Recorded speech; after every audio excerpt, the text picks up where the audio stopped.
नमस्कार विद्यार्थी मित्रांनो. शेवटच्या 6व्या सेमिस्टरमध्ये आपण आधुनिक व्यवस्थापन पद्धती या विषयाच्या अंतर्गत दुसऱ्या युनिटमध्ये जापनीज आणि चायनीज मॅनेजमेंटचा अभ्यास करतो. जापनीज मॅनेजमेंटचा अभ्यास आपण संपवलेला आहे. चायनीज मॅनेजमेंटच्या अभ्यासाला आपण सुरुवात केलेली आहे. त्याच्यामध्ये आपण चायनाबद्दल थोडीशी माहिती पाहिलेली आहे आणि सन त्सुची जी काही जी धोरणसूत्र आहे याचाही आपण अभ्यास केलेला आहे. आज आपल्याला चीनी व्यवस्थापनाची काही वैशिष्ट्ये आहेत, ती वैशिष्ट्ये आपल्याला लक्षात घ्यायची आहे. याच्यामध्ये मानवी संसाधनाकडे मौलिक अभिमुखता हा एक दृष्टिकोन आहे. चीनी लोक व्यवस्थापनाचं मूल्य काय तर समरसता, म्हणजे एकूण सुव्यवस्था आणि समाजाच्या स्थिरतेवर लक्ष केंद्रित करणे, वैयक्तिक मतभेद ओळखणे हे यामध्ये अपेक्षित आहे. दुसरी मूल्ये काय आहेत व्यवस्थापनाची तर सामूहिकता, कर्तव्यापेक्षा श्रेष्ठत्व आणि समतावाद. सामूहिक हितसंबंधात समोर येतात. ज्येष्ठता, सामाजिक स्थितीवर आधारित बक्षिसे असलेल्या मजबूत एकत्रित गटामध्ये एकत्रीकरणावरती जोर देणं आणि यश किंवा कार्यक्षमता नव्हे तर बक्षीस आणि उपचारामध्ये कमीत कमी फरक असलेले समान वितरण पसंत करतात. हे समरसता किंवा आपण बघतो सामूहिकता, कर्तव्यापेक्षा श्रेष्ठत्व आणि समतावाद. तांत्रिक कौशल्यापेक्षा सद्गुणाला महत्त्व हे एक व्यवस्थापन चीनी लोकांचं व्यवस्थापनाचं मूल्य आहे. परोपकार आणि सद्गुणावर जोर देणं, विशेषतः सम्राट आणि साम्यवादी प्रतिनिष्ठा. दीर्घकालीन अभिमुखता एक चीनी व्यवस्थापनाचं मूल्य आहे. अल्प मुदतीच्या किंवा त्वरित निकालावरती लक्ष केंद्रित करू नका, लॉंग टर्म बघा. दृष्टिकोन दुसरा काय आहे तर मानव संसाधन व्यवस्थापित करणे, कठोर दृष्टिकोन. हा कठोर दृष्टिकोन आहे. त्याच्यामध्ये नियंत्रण, शिस्त, वरच्या सूचनावरती अंमलबजावणी, समूहावरील निकष आणि शिस्त पाळणे आणि कर्मचाऱ्यावरती लक्ष केंद्रित करून नियंत्रित केले गेले. कर्मचाऱ्यांनी संघटनाच्या कमकुवत स्थितीसह सूचनांचे अनुसरण करणे अपेक्षित आहे. आता मऊ दृष्टिकोन काय आहे मानव संसाधन व्यवस्थापित करण्याचा तर नेतृत्व, पद्धती आणि कायद्याद्वारे नव्हे तर स्वतंत्रपणे राज्य करण्यावर तर लक्ष केंद्रित करा, सूचनांचे अनुकरण करा. अवलंबित्व मानसिकता हे जे काही चीनी लोकांचं व्यवस्थापन मूल्य आहे. कर्मचाऱ्यांनी कुटुंबासाठी पूर्ण तरतूद करण्यासाठी संघटनेवरती अवलंबून राहा. बक्षिसाचं मूल्य कमी आहे, हे एक चीनी लोकांचं व्यवस्थापन मूल्य आहे. विचारसरणीसह पुरस्कारांचं कमी मूल्य आणि गैरभौतिक पुरस्कारांना प्राधान्य दिले जाईल.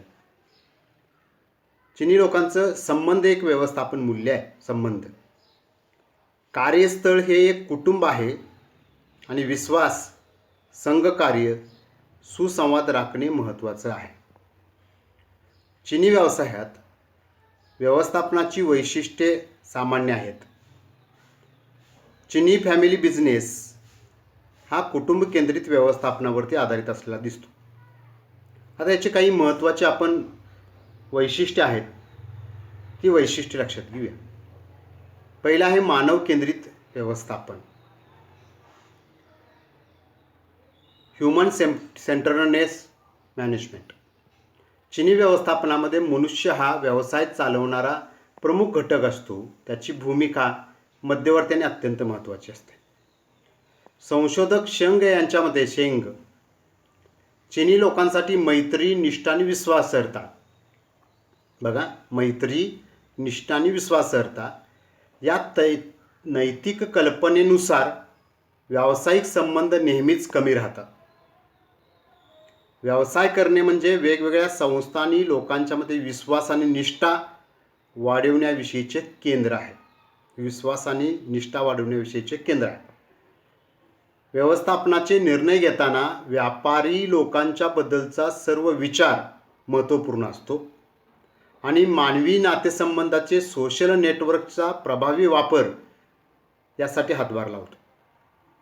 व्यवस्थापनाचे कोणतेही निर्णय भावनांना विचारात घेऊन ठरवावे लागतात. भावनांना फर्स्ट प्रायोरिटी. व्यक्तित्व हे एक तत्त्वज्ञान आहे जे पाश्चात्य देशामध्ये महत्त्वाचे मानले जाते. पाश्चात्य लोक नेहमीच गर्दीतून बाहेर पडण्याची संधी शोधत असतात. पाश्चात्य जगात एक व्यक्ती ही समाजातील सर्वात महत्त्वाची घटक मानली जाते. पण चिनी तत्त्वज्ञान म्हणजे सामूहिकता. त्या ठिकाणी गटाला महत्त्वाचे मानले जाते. उदाहरणार्थ एक कुटुंब, एक वर्ग, कामावरील एक समूह.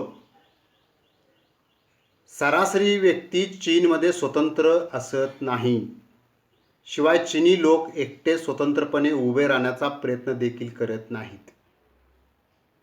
कुटुंब केंद्रित दुसरं वैशिष्ट्य आहे. चिनी संस्कृतीमध्ये कुटुंब हे अत्यंत महत्त्वाचे समजले जाते. विशेषतः चिनी व्यवसायामध्ये व्यक्तीच्या मूल्यप्रणालीवर आणि भूमिकेच्या अपेक्षावर कुटुंबाने सर्वात उल्लेखनीय प्रभाव पाडलेला दिसून येतो. बऱ्याच चिनी संस्था तुम्हाला कौटुंबिक व्यवसाय चालवणाऱ्या पाहायला मिळतील. कौटुंबिक नाती अपरिहार्यपणे व्यवसायामध्ये आणली जातात. संघटना कुटुंबाच्या स्वरूपामध्ये चालवली जाते. एखाद्या कुटुंबाच्या व्यवसायातील महत्त्वाच्या पदावरती नेमणूक झाल्यास ते कौटुंबिक व्यवसायातील मालकी आणि व्यवस्थापनाचे देखील प्रमुख बनतात. जेथे कुटुंब प्रथम आणि व्यवसाय दुसऱ्या क्रमांकावर असतो. चिनी कुटुंब हे एक विस्तारित कुटुंब आहे जेथे सर्वात जुने सदस्य सर्वात आदरणीय असतात. कनिष्ठ सदस्य कोठेही राहत असले तरी आजी आणि आजोबाच्या आज्ञा मोडणे संभव नाही. आपल्याला हाच महत्त्वाचा भाग. तिसरं वैशिष्ट्य आहे शक्तीचं केंद्रीकरण. चिनी व्यवस्थापन हे मजबूत शक्ती वापरून व्यवसाय नियंत्रित करीत असते. चिनी व्यवस्थापनामध्ये व्यवस्थापकीय शक्ती सर्वसाधारणपणे 2 वेगळ्या स्तराद्वारे नियंत्रित केली जाते. शक्ती गट व्यवसायाच्या मालकाद्वारे नियंत्रित केला जातो. यामध्ये बहुतेक लोक कुटुंबातील सदस्य असतात. दुसरा जो स्तर असतो तो कर्मचाऱ्यांनी बनलेला असतो, जे कौटुंबिक नातेवाईक किंवा पूर्णपणे बाहेरचे लोक असतात. चिनी व्यवसायात प्रशासन आणि व्यवस्थापनाची शक्ती सामान्यतः कुटुंबातील सदस्याद्वारेच कंट्रोल केली जाते, केंद्रित केली जाते. मुख्य धोरणात्मक जे निर्णय असतात ते सहसा कुटुंबातील सदस्यासह घेतले जातात. कुटुंब प्रमुखाचे मत हे अंतिम असते. व्यवसायातील समन्वयाची आणि नियंत्रणाची अंतर्गत प्रणाली अत्यंत वैयक्तिक असते. कुटुंब सदस्य हे बाहेर लोकांपेक्षा आर्थिक आणि उत्पादन व्यवस्थापनावरती कडक नियंत्रण ठेवतात. बाह्य वातावरणाशी संबंधित असताना कुटुंब किंवा बिगर कौटुंबिक सदस्यातील विस्तृत नेटवर्किंग आणि संपर्काचा वापर केलेला आपल्याला पाहायला मिळतो. छोटा आकार हे चिनी व्यवस्थापनाचं वैशिष्ट्य सांगितलं जातं. चिनी व्यवसाय कारण आकाराने लहान असतात. कमी संख्येने कर्मचारी असतात. अल्प भांडवलात काही व्यावसायिक अनुभव घेऊन व्यवसाय सुरू केले जातात. लहान आकाराचा फायदा म्हणजे सोपे व्यवस्थापन असते. मोठ्या व्यवसायाशी तुलना करता छोट्या व्यवसायामध्ये कर्मचारी कमी असतात. हे व्यवसायाचे पैसे वाचवू शकतात. बिवर आणि जेनिंग्स यांच्या संशोधनानुसार लघु उद्योग अल्पावधीमध्ये जास्तीत जास्त उद्दिष्ट गाठवू शकले.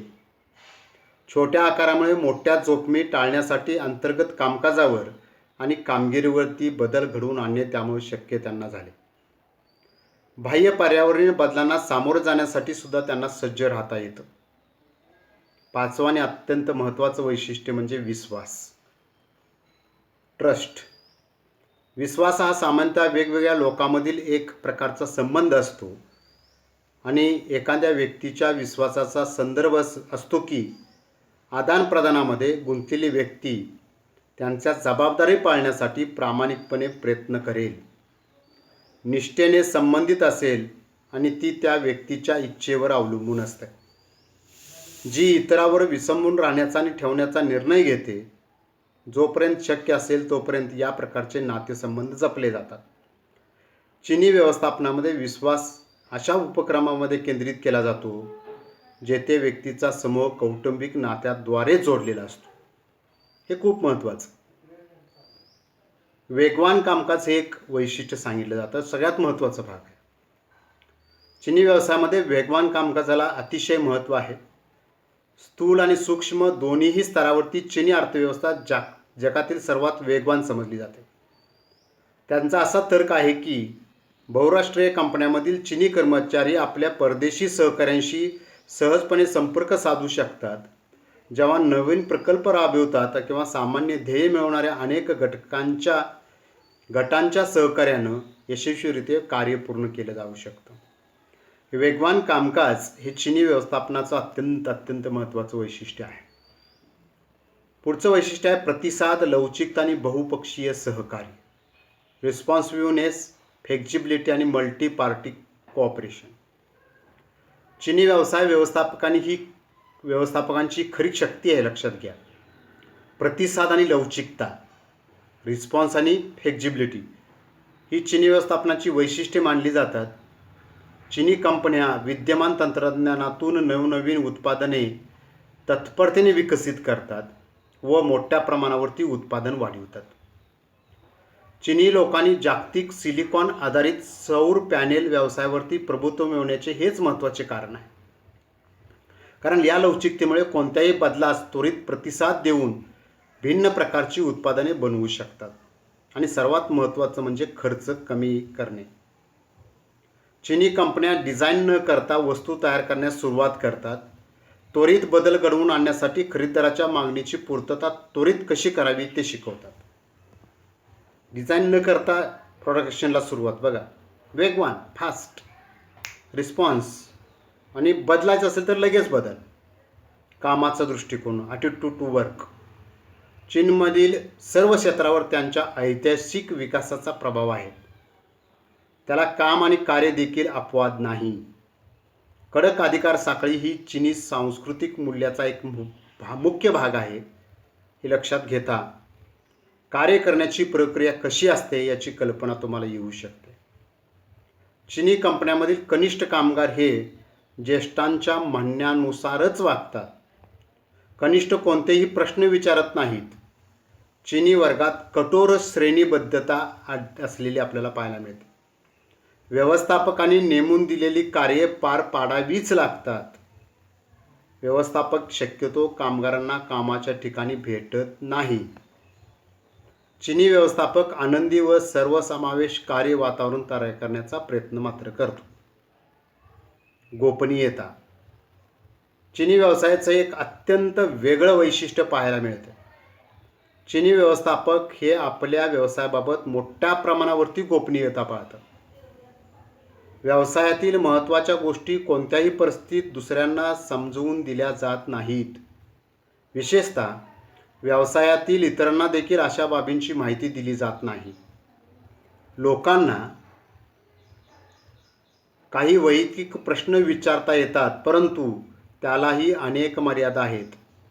काही वेळा अचानकपणे एखादे कार्य त्यांच्याकडून काढून घेतले जाते किंवा कोणावरती कधीही कोणतेही निर्बंध लादले जाऊ शकतात. हे दोन गोष्टी खूप महत्त्वाच्या आहेत.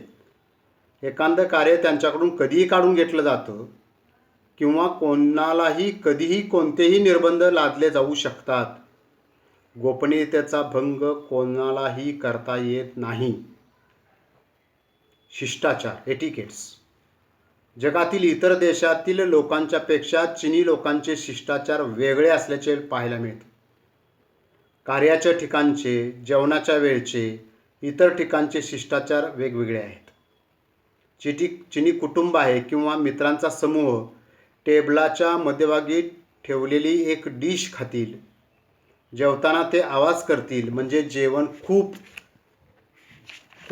खूपच स्वादिष्ट आहे असे सांगण्याची ती पद्धत आहे. चिनी लोकांची खाण्याची एक संस्कृती असते.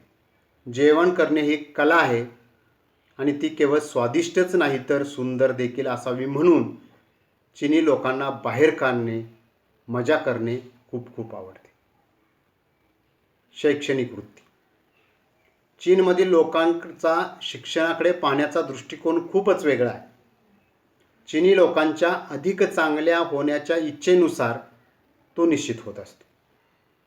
शाळेत पहिल्या दिवसापासूनच मुलांना असे सांगितले जाते की शिक्षण अत्यंत महत्त्वाचे आहे. शाळेच्या शेवटी ते एक कठीण परीक्षा देतात. त्यामध्ये अयशस्वी होणे त्यांच्या सर्व कुटुंबासाठी लाजिरवाणे मानले जाते. त्यामुळे शाळकरी मुले जास्त दबाव घेत असतात. सामाजिक स्तर. चिनी लोक बराच काळ सामाजिक स्तरावरती निश्चित राहतात. चिनी लोकांची जीवन सुधारण्याची दृढ इच्छाशक्ती आहे. म्हणून ते सामाजिक चक्र मोडीत काढण्यासाठी आणि सामाजिक उच्च स्तरावरती जाण्यासाठी अधिक प्रयत्नशील असतात. चिनी लोक आपल्या घराण्यांना अधिक चांगला दर्जा मिळवून देण्यासाठी कठोर परिश्रम करताना तुम्हाला पाहायला मिळतील. अशा पद्धतीनं आपल्याला ही वेगवेगळ्या प्रकारची आणि वेगळी चीनची व्यवस्थापनाची वैशिष्ट्ये पाहायला मिळते. माझा असा दावा नाही की ही इतर सगळ्यांच्यापेक्षा खूप चांगली आहेत, पण काही गोष्टी आहेत त्यांच्या, वेगवान कामकाज असेल, विश्वास असेल, छोटा आकार असेल, कामामधली गोपनीयता असेल किंवा शिष्टाचाराचे त्यांचे कदाचित नियम वेगळे असतील, पण ते पाळतात. ह्या गोष्टी खूप त्याच्यामधल्या महत्त्वाच्या आहेत. त्यामुळं आपण हा मुद्दा अभ्यासाला घालण्यापाठीमागचाच हेतू आहे की आपल्याला थोडंसं काहीतरी वेगळं, कारण चीन आज एक जगातली महाशक्ती होऊ पाहतंय, येऊ घातलेली आहे. त्याची कारणं काय आहेत, त्यांचं काय असं आहे की त्याचं गूढ आजही जगाला उलगडलेलं नाही. त्याचा थोडासा अभ्यास करण्याचा प्रयत्न या माध्यमातून आपल्याला होऊ शकतो. म्हणून आपण हा चिनी व्यवस्थापनाचा अभ्यास घातलेला आहे. तर विद्यार्थी मित्रांनो, तुम्ही माझं हे लेक्चर शांतपणे ऐकून घेतलं, याबद्दल मी तुमचं मनापासून आभार व्यक्त करतो.